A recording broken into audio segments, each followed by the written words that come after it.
Ya Makolo Ngomo, il est à Londres.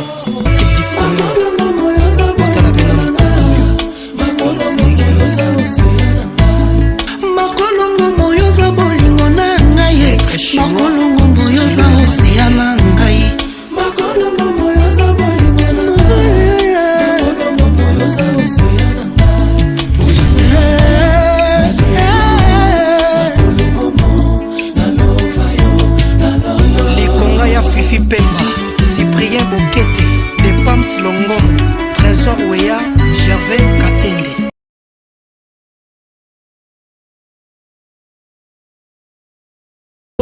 Parce que la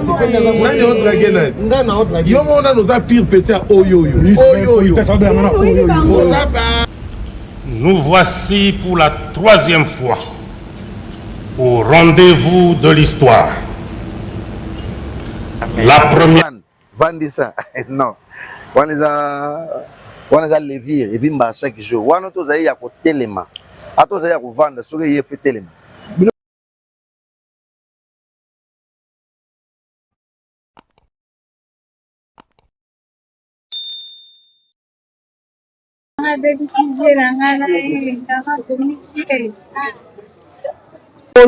Moutou, la famille biologique va autoriser besoin cadre pour faire la matanga ti mokolo programme ekobima yango wana ndeko na biso Major Bisadidi Zolozolo apesi biso cadre oyo po tosanganaka Baptiste chaque pokwa déjà 16h tozoya awa ti x temps esika tozofanda mpona kokabola pasi na le groupe SINARC.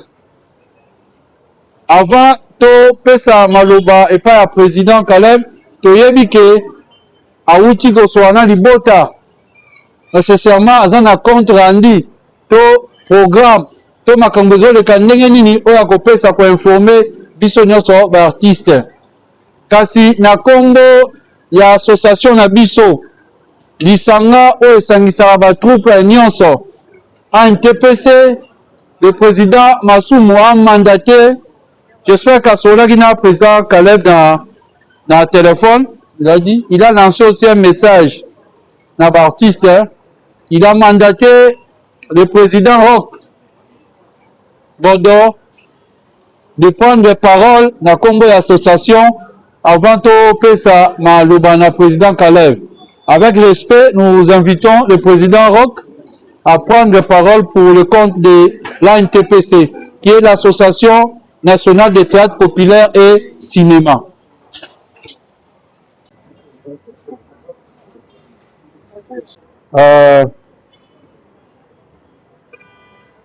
Au nom de l'Association nationale du théâtre populaire et cinéma, ANTPC en sigle, je prends parole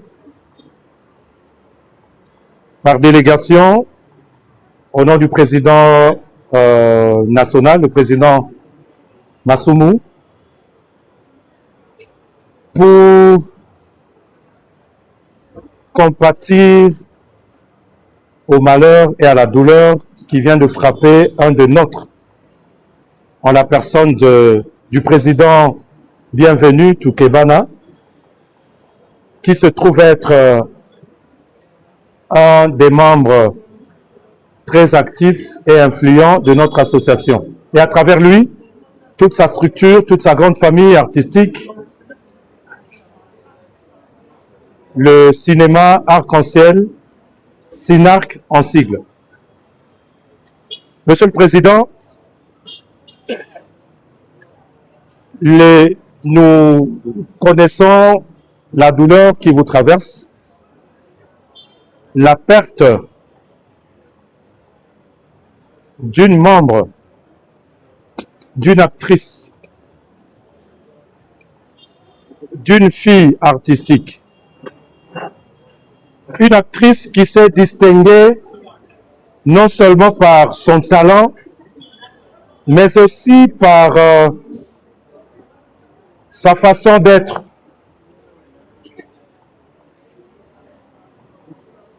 Une fille qui s'est caractérisée par un comportement digne de respect. Une fille qui ne s'est jamais impliquée dans des antivaleurs telles que nous connaissons. Et soyez rassurés que la nouvelle de sa disparition nous est parvenue avec un sentiment de choc énorme. Ainsi donc, au nom de tout le comité, nous vous adressons nos condoléances les plus sincères, les plus émues, mais aussi vous dire que nous sommes ensemble. Nous partageons cette douleur ensemble. C'est l'occasion pour nous de lancer un appel à tous les artistes du théâtre populaire, à tous les artistes du cinéma populaire regroupés au sein de l'ANTPC, de compatir et de partager ensemble la douleur qui vient de frapper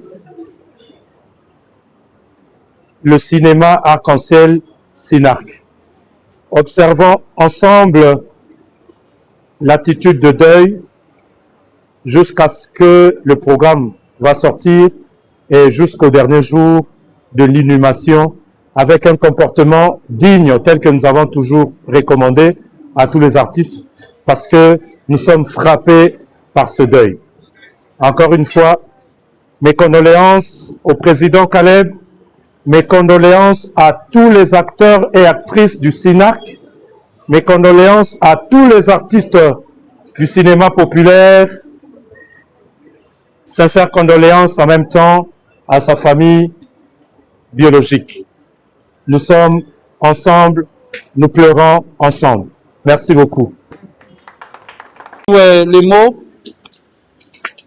de l'ANTPC par l'entrevue du président Roch Bodon.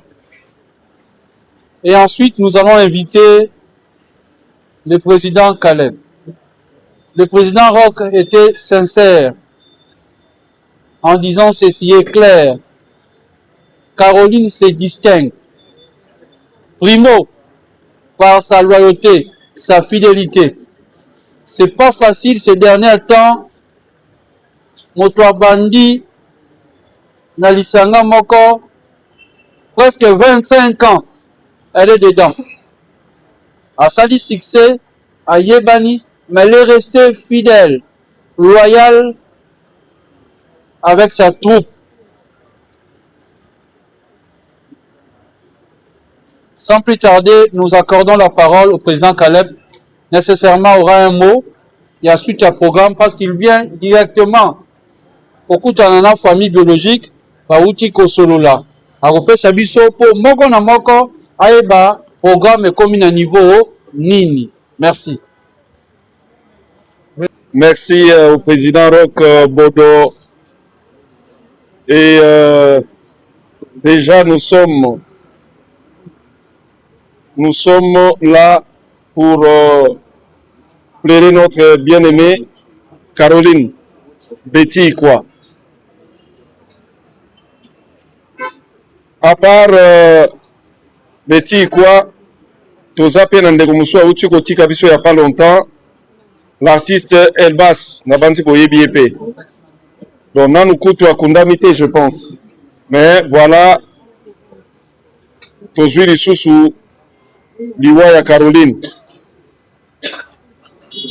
Nauti na elongora bandeko touti kosolola na famille kotala koma tokosala programme. Ezalaki na moi kina zonga mais to se mettre quand même d'accord.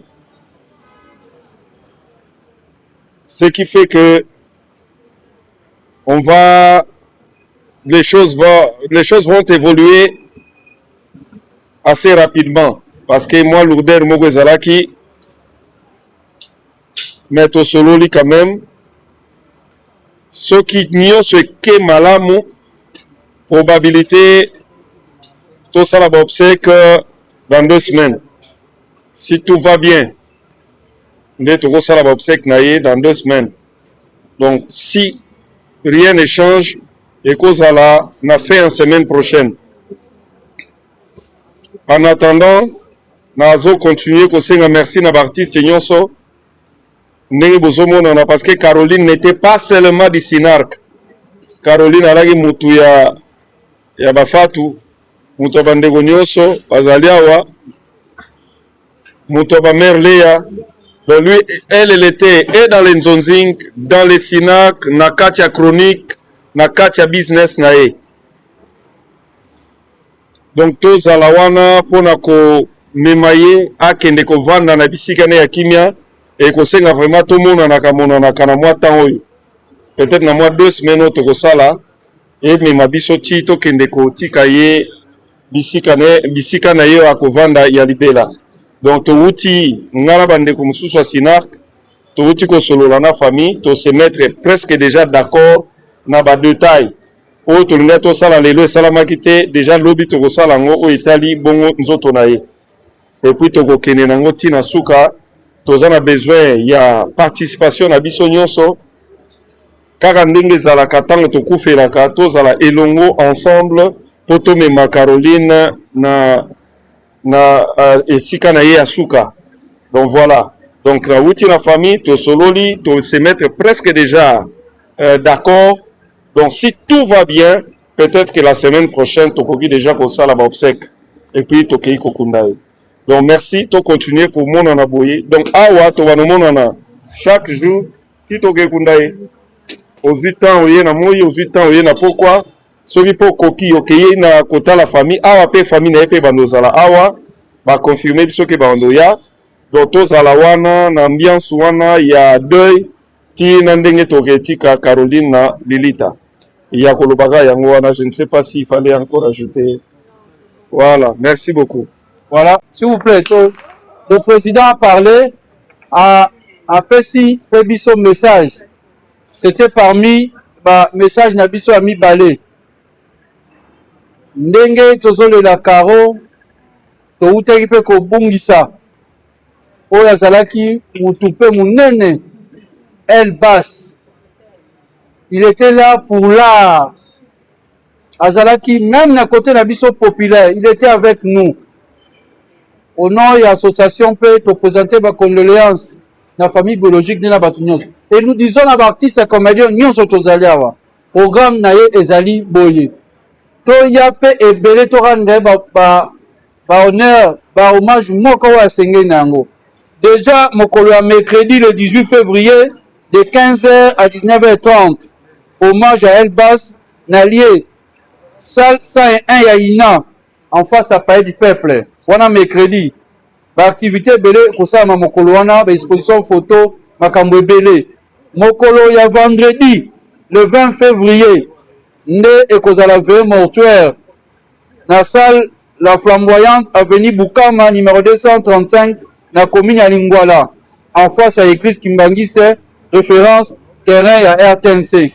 Kasi mokolo ya samedi le 21 février né et cause à la levée à corps pe exposition to sala yango na terrain à basket oya ina sikanfali ya pa en face à Palais du Peuple et cause la mawana hommage munene ya suka pona les profs pona ndeko na biso El Bass et ko banda wana à partir à 9h.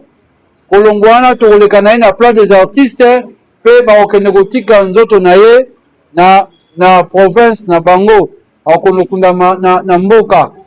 Le président Rock est là. Ndeko na biso John yepe aye ko représenter, ils font partie ya organisation wana. Biso pe lelo to salaki kuna na réunion lobi kuna ndeni ba kosala po ba rendre hommage ya suka ya kitoko. Wana pona ndeko na biso El Bass. Donc, vous voyez que tu perdre Caroline, tu vas faire la matanga, il y a un biso El Bass. Pour un biso, il y a un cinéaste, bazar biso, tous ensemble, tous à Elo Komoko. 6e, 7e et Landana. Voilà les mots que tu vois. Alors, mais c'est là, toperdaki ndeko na biso moko Koko Bilali aperdre un peu mwasi. To présenter ma condoléance, nous sommes de cœur avec lui ainsi que na famille biologique, na belle famille naye, ma condoléance, nous sommes de cœur naye elongo. Soyez programme ezwami tokopesa yango na ba groupe na biso nyonso. Aux artistes et comédiens, Caroline azalaki muta ba polémique te ndenge tobandi na kimia makambo nyonso eleki eleka na kimia.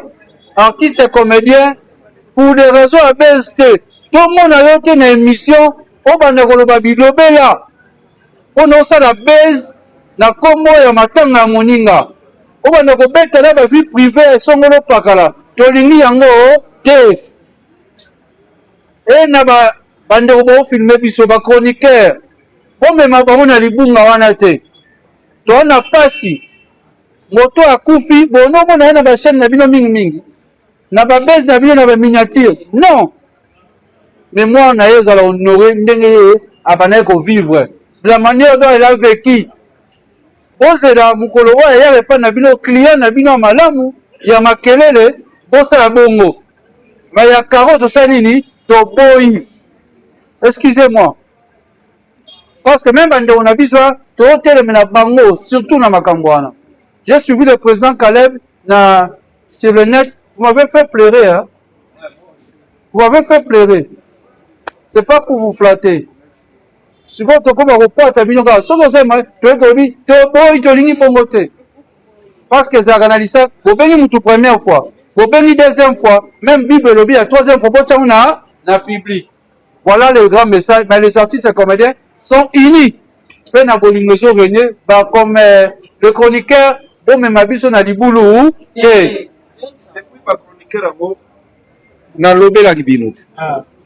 Vous êtes là que pour nous diviser. Aucun sa kibola na mabete. Ok, bola mabeko le kabiso. Hein? Faut bon diviser kabiso souté. Les comédiens, quand nous avons créé ce monde du théâtre populaire moderne, na nekonanga ba yaya bazawa. Makambo ezalaka te. Alors bopesa biso kimia. Surtout tokolela karo tolela ye kimia. Discussion na yo soki bokobunda sala tout bozala vers bandal matoke njini et puis boyokani bose déplacer bobundeli kuna awa fula awa matozawa nous allons plaire notre caro o azalaki mwana mwasi moko ya kimia na bato nyonso te wana ya tolobi comédien ba comédien pe bakobunda faut vraiment loin bakende vraiment musika basignale biso mpe ke tobundela na monga fula. Vraiment nous avons besoin de la paix pour moto akufi azalaki moto akimia makasi bakosala mpe bakomede bagroupe ndeke ye makambo wana biso tosengaka kimia bino mpe bachroniqueur ere bomoni bato bazoya ne déranger personne s'il vous plaît. S'il vous plaît, que déranger les biso bandeko bagoyate pour tout le monde m'a appelé à Benginga, mutu nyonso goya. Toko yamba bandeko na biso nyonso oyo oyebi bakoya awa. Alors eza la tende kwa yeko le landeko na ye komi susu nende te awa to linyango te. Président, pour na signalero bato bango ba chaka ba de na biso basi obino bo chaka. Imo na suki pa peine na bango. Na suki pa peine na bango. Non, tu dis non, faut se mettre ça. Comment on se va publier? Et puis, en tout cas, je vais envoyer ma tout le monde. Parce que Caro, ça qui peut n'abattre, ni on sort. Merci. Ya Makolo Ngomo, il à Londres.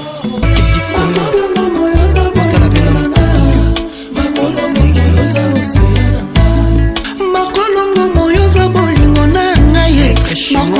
moyo za oseana ngai makolongo moyo za bolingo makolongo moyo za oseana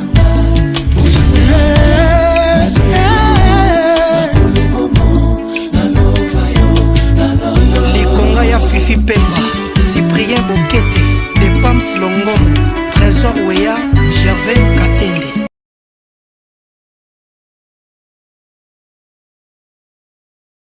draguer parce que la séquence nani on draguer nani ngana on draguer yo on a nos pire petit oyo Nous voici pour la 3e fois au rendez-vous de l'histoire. La première. Vandisa, non. On les a levier, et vimba chaque jour. On a tous à y téléma. À tous à y vendre, sur y fait téléma.